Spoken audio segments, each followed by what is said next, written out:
आज है 13 मई और मैं एक और वीडियो लेके आया हूँ आपके सामने। आज हाल ही में आज आप देखेंगे कि कोटक महिंद्रा बैंक ने अपने Q4 के नतीजे घोषित किए और स्टॉक में अच्छी खासी रैली देखी जा रही है। इसके पीछे का जो सबसे बड़ा मुख्य कारण रहा है वो अगर मैं समझ पाया हूँ तो वो यही है कि उदय कोटक जी को दोबारा से एमडी और सीईओ के लिए चुना गया है और उनको आरबीआई अप्रूवल के लिए और अपने शेयर होल्डर्स के अप्रूवल के लिए वेट है। और अगर वो दोबारा से एमडी सीईओ बनेंगे तो जो लोगों ने इन शेयर्स में पैसा लगाया है उन्हें इस बैंक में विश्वास रहेगा और वो एक और टर्नओवर आगे देख पाएंगे। चलिए, अगर अब तक आपने मेरा अभी चैनल सब्सक्राइब नहीं किया है तो प्लीज़ मेरा चैनल सब्सक्राइब कर दें। एक बेल आइकन आएगी, प्लीज़ उसे प्रेस कर दें। आपको अगर ये कंटेंट अच्छा लगेगा तो प्लीज़ लाइक और कमेंट करना मत भूलिएगा। चलिए, मैं आपके साथ कोटक महिंद्रा बैंक के आज के आए नतीजों के बारे में बात करता हूं। तो जो सबसे बड़ी आपको वजह आज जो 2.5% की तेजी कोटक महिंद्रा बैंक के शेयर में दिख रही है, उसके पीछे जो सबसे बड़ा रीज़न रहा है वो ये है, अप्रूव किया है रीअपॉइंटमेंट को उदय कोटक जी के मैनेजिंग डायरेक्टर एंड सीईओ पद के लिए और मिस्टर दीपक गुप्ता को joint managing director for the period from 1 January 2021 to 31 December 2023।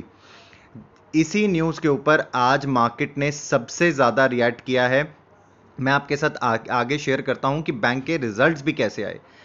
देखिए, बैंक को जब भी सबसे ज़्यादा बैंक की इनकम देखी जाती है तो बैंक को जो सबसे ज़्यादा प्रॉफिट आता है वो उसके इंटरेस्ट इनकम से ही आता है। तो अगर आप फर्स्ट कॉलम में जाएंगे और पहला पॉइंट देखेंगे, वहाँ पे इंटरेस्ट इनकम है।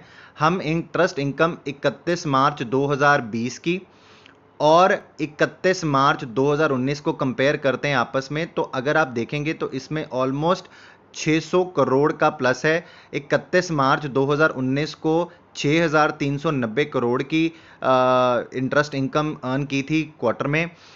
और आप विज़ाविज़ इस साल के क्वार्टर में जब 2020 के इसी क्वार्टर में देखेंगे तो अभी बैंक ने 6,904 करोड़ रुपए की इंटरेस्ट इनकम अर्न करी है। इसी के साथ अगर आप एक और पॉइंट देखेंगे वो है अदर इनकम का। अदर इनकम में जो अभी बैंक ने कमाई है वो है 1489 करोड़ इस क्वार्टर में, और विजा विज जब इन्होंने उसी क्वार्टर के पिछले साल में जब कमाई थी वो कमाई थी 1281 करोड़। तो यहाँ पे भी ऑलमोस्ट 200 करोड़ का इंक्रीज है। अच्छा, यहाँ पे अगर आप एक चीज नोटिस कर लें, हम इसको आगे अभी वीडियो में डिस्कस करेंगे। उसके आगे लिखा है सेकंड पॉइंट के आगे रेफर नोट नंबर 3। हम ये देखेंगे कि अदर इनकम्स कहाँ से जनरेट हुई, ये बैंक को अदर इनकम कहाँ से आती हैं। अच्छा, अगर आप उसके बाद एक और पॉइंट देखेंगे यहाँ पे तो वो वहाँ पे आपको दिखना चाहिए जो कि है प्रोविजंस अदर देन टैक्सेस। ये है पॉइंट नंबर 8, जहां पे हमने कंटीजेंसी देखा और इन्होंने रेफर किया है पॉइंट नंबर 3 और 4 को। ये भी मैं आपसे आगे आगे डिस्कस करने वाला हूं। अगर आप यहां पर देखेंगे तो इन्होंने 900 करोड़ रुपए एडिशनली यहां पे कंटिजेंसी क्रिएट करी है, जहां पे विजाविस 31 मार्च 2019 को ये सिर्फ 171 करोड़ पर थी। चलिए, मैं आपको पॉइंट बताता हूं वो पॉइंट नंबर 3 और 4 है क्या।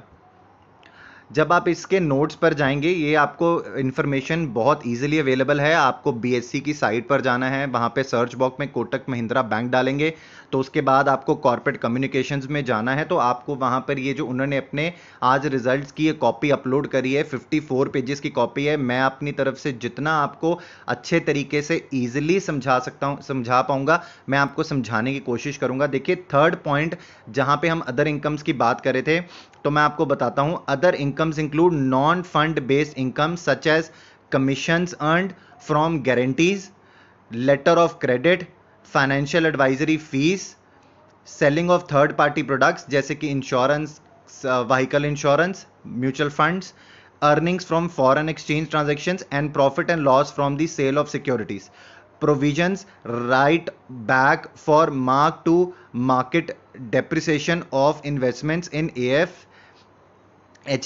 categories are considered under provisions and contingencies। तो ये था अदर इनकम्स का रेफर नंबर 3।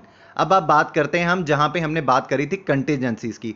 तो देखिए यहां पे कंटिजेंसीज में क्या हुआ है कि यहां पे कुछ लोन्स जो कि बैड डेट हो जाते हैं, उनको आपने पीछे खबर भी सुनी होगी, तो काफी सारे बैंक्स ने वो राइट ऑफ किए। तो इस क्वार्टर में जो कोटक महिंद्रा बैंक है उसने 900 करोड़ के करीब एडिशनल यहां पे पिछले साल के विजावेस यहां पे बैड डेट्स को राइट ऑफ किया है। आप इसको प्लीज ध्यान में रखें कि जब भी कोई कंपनी राइट ऑफ करती है बैड डेट्स को, इसका मतलब वो ये डाल देते कि ये लोन रिकवरेबल इरिकवरेबल नहीं है। रिकवरेबल हो सकते हैं कभी भी, पर उसको बैड डेट्स की श्रेणी से निकाल देते हैं, अपनी बैलेंस शीट में से खत्म कर देते हैं।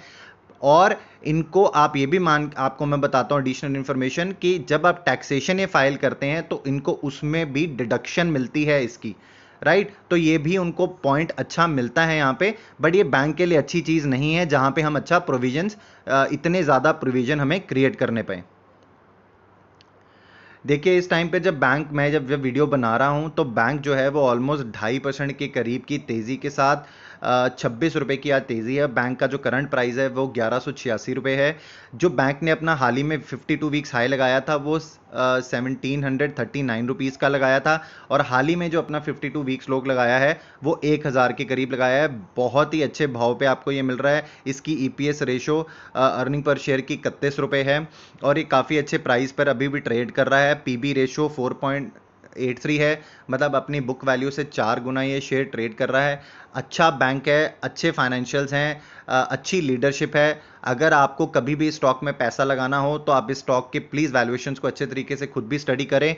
और अगर आपको मेरी और भी अगर कोई आपको रिलेटेड, आपको इससे स्टॉक से रिलेटेड आपको और भी कुछ सजेशंस चाहिए तो आप ये मेरी सारी वीडियोस देख सकते हैं, जहां पे मैंने आपको लार्ज कैप के ऊपर अभी कोविड-19 के अंदर कहां पे अपॉर्चुनिटीज़ हैं, स्मॉल कैप में कहां पर अपॉर्चुनिटीज़ हैं, मल्टी बैगर स्टॉक्स आपको अभी कोविड-19 के इस मौके पर कहां पे सबसे सस्ते वैल्यूएशंस में मिल रहे हैं, तो आप उनको ले सकते हैं। आप मेरी ये सारी वीडियोस को भी देख सकते हैं। अगर आपने अभी तक मेरे चैनल को सब्सक्राइब नहीं किया है तो प्लीज़ मेरे चैनल को सब्सक्राइब कर दें। इससे आपको फ़ायदा ये होगा कि जब भी मैं कोई और अच्छी इंफॉर्मेशन आप डालूंगा तो वो सबसे पहले आपको मिलेगी और आप उसका फ़ायदा अच्छे से उठा पाएंगे। Thank you so very much.